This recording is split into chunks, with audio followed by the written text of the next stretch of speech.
Good morning, welcome to study in Bangla. দেখো, 17ই June 2025-এর current affairs গুলো কি আছে চলো দেখিনি। তো প্রথম প্রশ্নটা আছে, আমরা দেখবো প্রথম প্রশ্নটা বলছে সেকেন্ড স্পোর্টস।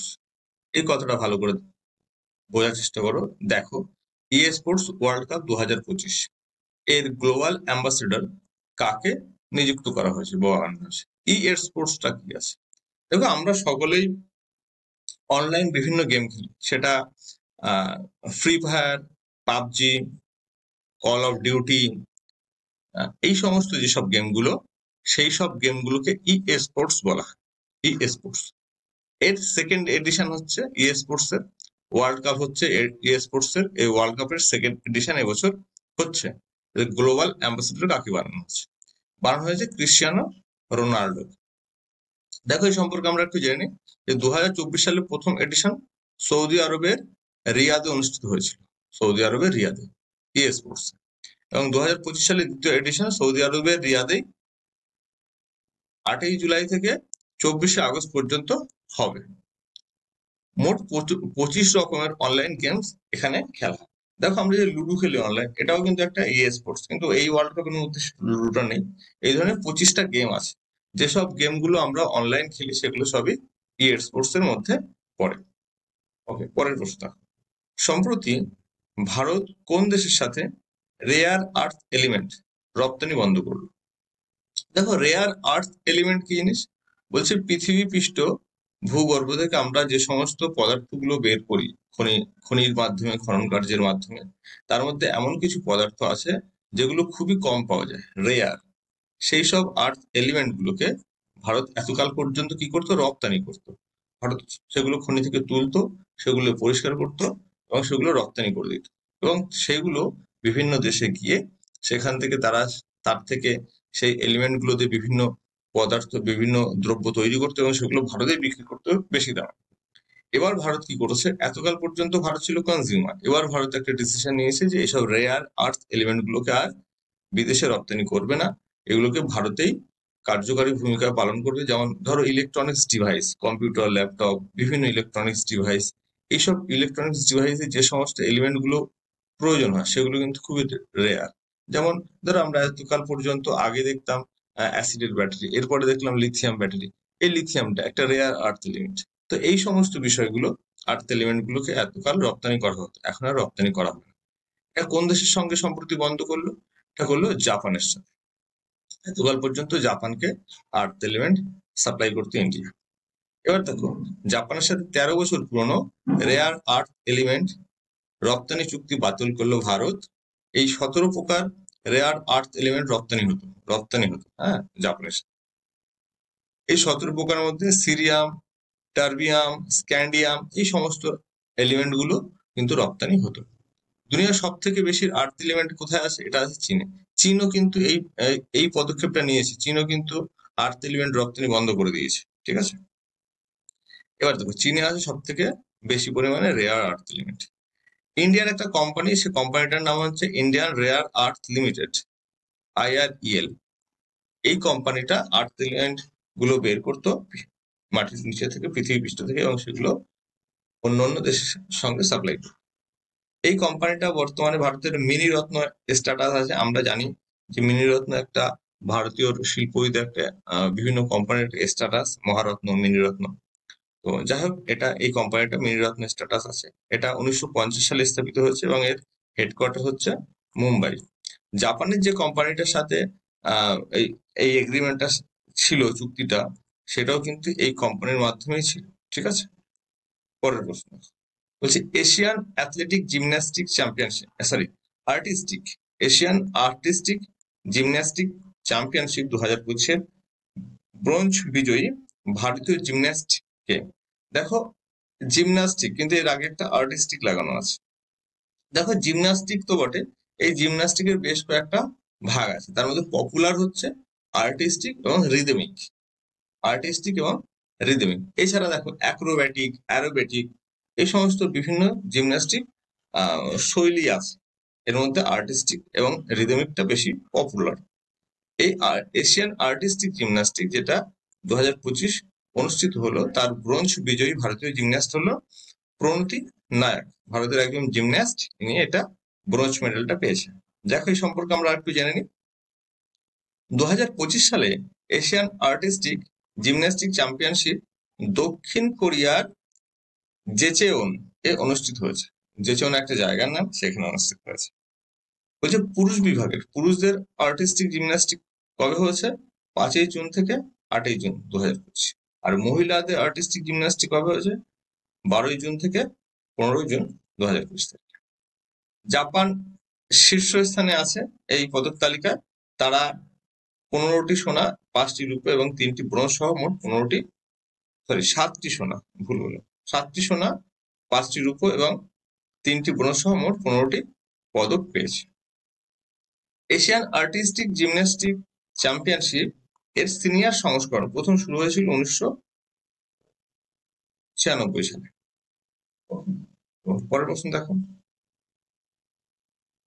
ফ্রান্সের নিজ শহরে অনুষ্ঠিত IALA কাউন্সিলের দ্বিতীয় অধিবেশনে ভাইস প্রেসিডেন্ট হিসাবে অংশগ্রহণ করেছে কোন দেশ? অংশগ্রহণ করেছে ভারত। দেখো এই সম্পর্কে আমরা কিছু জেনে নিই। IALA এর পূর্ণ রূপ মানে পুরো কথা কি?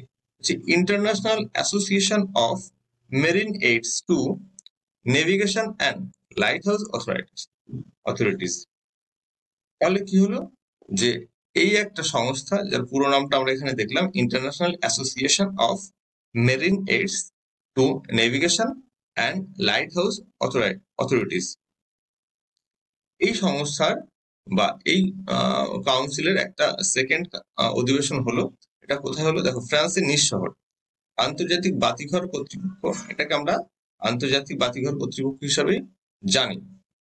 কাউন্সিলের দ্বিতীয় অধিবেশন সেকেন্ড সেশন কনফারেন্স অনুষ্ঠিত হলো 9 জুন থেকে 13 জুন 2025।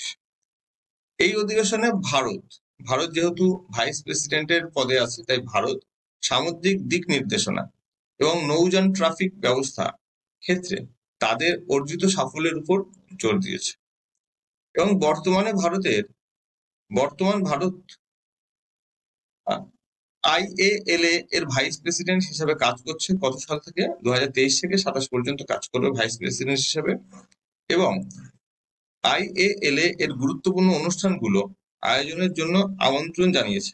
এবং তাদের মধ্যে 2025 সালে তৃতীয় যে সভাটা হবে সেই সভাটা, এবং 2027 সালে 21তম IALA সম্মেলন মুম্বাইতে অনুষ্ঠিত হবে। পরের প্রশ্ন। সম্প্রতি PM মোদীকে grand cross of the order of Makarios 3 এ সম্মানিত করা হলো কোন দেশের তরফ থেকে? দেখো, grand cross of the order of Makarios. দেখো, এটা একটা সর্বোচ্চ নাগরিক সম্মান, যেটা সম্প্রতি PM মোদী, নরেন্দ্র মোদীকে, আমাদের প্রধানমন্ত্রীকে দিয়েছে সাইপ্রাস দেশ। দেখো, সাইপ্রাস হচ্ছে তুর্কির একদম নিচে একটা দ্বীপ রাষ্ট্র। এর সাথে এই বর্তমানে ভারতীয় প্রধানমন্ত্রী এই সাইপ্রাস ভ্রমণে আছে এবং 3 দেশ ভ্রমণে একসাথে আছে। এর সাথে এই সাইপ্রাসের সাথে ভারতের এই কূটনৈতিক সম্পর্ক স্থাপনের কারণটা কি? কারণ হচ্ছে এই ভারত পাকিস্তান কনফ্লিক্টের পর থেকে তুর্কির সাথে ভারতের সম্পর্কটা খুব একটা ভালো নেই। তার জন্য ভারত চাইছে যে একদম তুর্কির পাশেই অবস্থিত সাইপ্রাস দেশের সঙ্গে ভারতীয় সম্পর্কটা ভালো করতে। তো তার জন্য ভারতীয় প্রধানমন্ত্রী সাইপ্রাস, কানাডা এবং ক্রোয়েশিয়া এই 3 দেশের ভিজিটে আছে। কানাডাতে আমরা জানি যে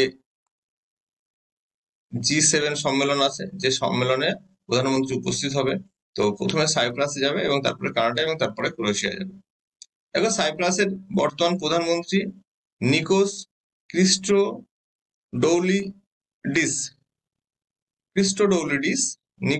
ক্রিস্টোডৌলিডিস দ্বারা প্রধানমন্ত্রী নরেন্দ্র মোদীকে সম্মানিত করা হলো। ইনি এই যে grand cross of the order ম্যাকারিওস 3 এই সম্মানটা নরেন্দ্র মোদীকে দিয়েছে। দেখো এরপরে আছে ভারতীয় প্রধানমন্ত্রী নরেন্দ্র মোদী কি কি সম্মান মানে কোন কোন নাগরিক সম্মান পেয়েছে। দেখো সৌদি আরব থেকে order of Abdul Aziz Al Saud order পেয়েছে 2016 সালে। আফগানিস্তান থেকে পেয়েছে state order of Ghazi Amir Amanullah Khan, এটা পেয়েছে 2016 সালে। ফিলিপিন্স থেকে পেয়েছে grand collar of the state of ফিলিপিন্সের সম্মান 2018 সালে। সংযুক্ত আরব আমিরাত থেকে পেয়েছে অর্ডার অফ জায়েদ। রাশিয়া থেকে পেয়েছে order of the Andrew the apostle. দেখো এই অর্ডার গুলো সব আছে, তোমরা একটু ভিডিওটা পজ করে এটা স্ক্রিনশট নিয়ে নেবে অথবা পিডিএফ তো পেয়েই যাবে। তো এখানে সেই যে সম্মানগুলো আছে প্রতিটা দেশে এবং কবে কোথায় পেয়েছে সেগুলো আছে। এই সেম এখানেও তাই আছে যে প্রধানমন্ত্রী নরেন্দ্র মোদী কি কি সম্মান পেয়েছে। এই যে last cross of the order of Makarios three 2025 পেয়েছে, এটা সাইপ্রাস থেকে পেয়েছে। পরের প্রশ্ন, বানি হব। দেখো বানি হব শব্দটি কোন খেলার সাথে যুক্ত? বানি হব আগে বোঝো বিষয়টা, পরে তোমরা ওকে, এটা হচ্ছে ক্রিকেটের সঙ্গে যুক্ত। বানি হাফ শব্দটা কিসের সাথে যুক্ত? ক্যাচের সাথে। বানি হাফ ক্যাচ। দেখো এতদিন পর্যন্ত একটা নিয়ম কি ছিল, ধরো এটা যদি বাউন্ডারি হয়, কোনো প্লেয়ার যদি এখান থেকে একটা ক্যাচ ধরে এবং বাউন্ডারির ভেতরে চলে যায়, সে বাউন্ডারির ভেতরে হাওয়ায় থাকাকালীন বলটা যদি ছুঁড়ে ভেতরে দেয় এবং পরে এসে এখান থেকে ক্যাচ ধরে, সেটা ক্যাচ হবে। কিন্তু আবার এরকম অনেক সময় হয়েছে যে প্লেয়ারটা বলটা নিয়ে এখানে গেল, গিয়ে এখানে হাওয়ায় উঠে একবার টাচ করলো, আবার এখানে একবার টাচ করলো, আবার এখানে একবার দিয়ে ভেতরে এসে আবার ক্যাচটা ধরলো। এই ক্যাচগুলো, এই সিঙ্গেল বার যেটা করবে একবার, সেটা গ্র্যান্ড হবে। আর এই যে মাল্টিপল টাচ যদি করে, এটা এখন থেকে আর গ্র্যান্ড হবে না, এটাকে 6 দিয়ে দেওয়া কনসিডার করা হবে। আবার দেখো, আবার বলেছে যে একজন প্লেয়ার বাউন্ডারি এই ওপর থেকে বলটাকে থ্রো করলো আর এখানে আরেকজন প্লেয়ার ধরলো, এই ধরাটা, এই যখন ধরবে সেই সময়ের মধ্যে যদি এই প্লেয়ারটা বাউন্ডারির ভেতরে না আসতে পারে, তখন এই ক্যাচটাকে ক্যাচ বলা হবে না, এটাকে কি বলা হবে? 6 বলা হবে। এই যে নিয়মটা হয়েছে, এই নিয়মটাকে বানি হব বলা হচ্ছে, বানি হব, ঠিক আছে, এই ক্যাচটা। দেখো ক্রিকেটের এই নিয়মগুলো কারা করে? MCC,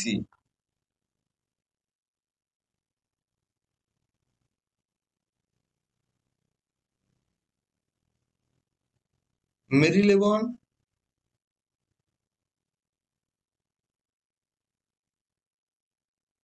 cricket club. Marylebone cricket club ইংল্যান্ডের, এরা হচ্ছে এই ক্রিকেটের নিয়মাবলীগুলো তৈরি করে। যদিও আমরা জানি ক্রিকেট ওয়ার্ল্ড কাপ বা ক্রিকেট আন্তর্জাতিক বোর্ড আইসিসি হলেও ক্রিকেটের নিয়মাবলী করে হচ্ছে মেরিলেবোন ক্রিকেট ক্লাব। এই মেরিলেবোন ক্রিকেট ক্লাব এই নিয়মটা নতুন করেছে, যেটাকে বানি হাফ শব্দের সঙ্গে যুক্ত করা হচ্ছে। বোঝা গেল? পরের প্রশ্ন বলছে ভারতের 16তম জনগণনা 27 এর প্রথম চরণ কবে থেকে শুরু হবে? 16তম জনগণনা ভারতের 2027 সালে এর প্রথম চরণ কোথা থেকে শুরু হবে?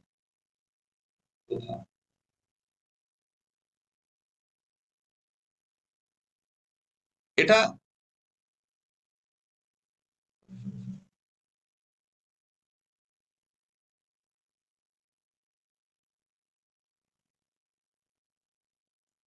কবে থেকে শুরু হবে? হ্যাঁ,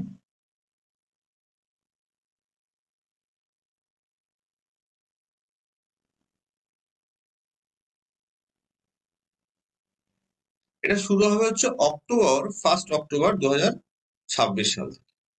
দেখো এই সম্পর্কে আমরা একটু জেনে নিই যে প্রথম ফার্স্ট স্টেজ বা প্রথম পর্ব 1 অক্টোবর 2026 শুরু। উত্তর ভারতের লাদাখ, জম্মু ও কাশ্মীর, হিমাচল প্রদেশ, উত্তরাখণ্ড, এখানে প্রথম চরণের জনগণনা শুরু হবে 2026 সালের 1 অক্টোবর থেকে এবং 1 মার্চ 2027 থেকে সারা ভারতে জনগণনা শুরু হবে। এটি ভারতের 16তম জনগণনা এবং স্বাধীন ভারতের 8তম জনগণনা। এটি প্রথম জাতি জনগণনা এবং ডিজিটাল জনগণনা এবং সেলফ সেন্সাস মানে কেউ যদি অনলাইন নিজের জনগণনা করাতে চায় তখন সেটা পারবে। পরের প্রশ্ন, পরে দেখো বলছে মোট 34 লক্ষ কর্মচারী এই জনগণনায় অংশ নেবে এবং 1.3 লক্ষ কর্মচারী ডিজিটাল ডিভাইসের মাধ্যমে জনগণনা করবে। ইতিহাস যদি একটু দেখতে চাও জনগণনা, তাহলে এখানে আছে 1872 সালে লর্ড, এটা মেও হবে, হ্যাঁ মেও, লর্ড মেও, তখন ব্রিটিশ ভারতের লর্ড মেও গভর্নর জেনারেল, তখন প্রথম ভারতের জনগণনা করান তিনি।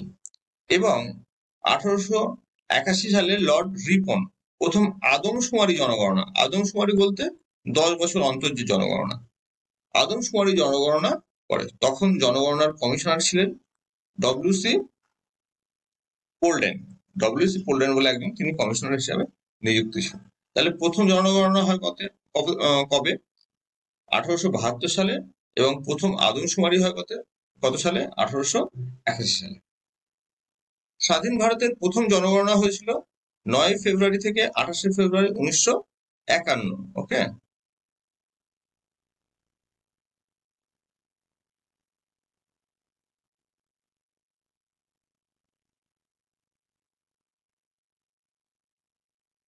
হয়েছিল 1951 সালে প্রথম। এবং দেখো 1948 সালে সেন্সাস অ্যাক্টের মাধ্যমে জনগণনা একটা অধিনিয়ম করা হয়, আইন করা হয়, এবং এটা 7 শিডিউলে আছে সংবিধানের।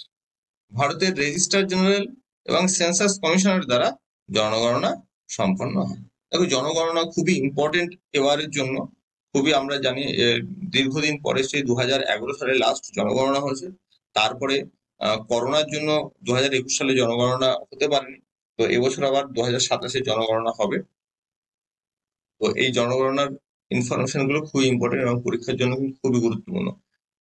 এনটিপিসির যে কোশ্চেন আসছে তাতে কিন্তু এইসব কোশ্চেনও আসতে পারে, ঠিক আছে, কারণ এনটিপিসি খুব কারেন্ট কোশ্চেন দিচ্ছে। পরের প্রশ্ন, কোন দেশ ব্রিক্স এর 10th পার্টনার, এই কথা একটু ভালো করে মাথায় রাখো, পার্টনার মেম্বার হিসেবে নিযুক্ত হলেন? উত্তরটা হচ্ছে ভিয়েতনাম। এবার আমরা জানি ব্রিক্স এর সদস্য সংখ্যা কত? 11। তাহলে এটা 10th পার্টনার কি করে হলো?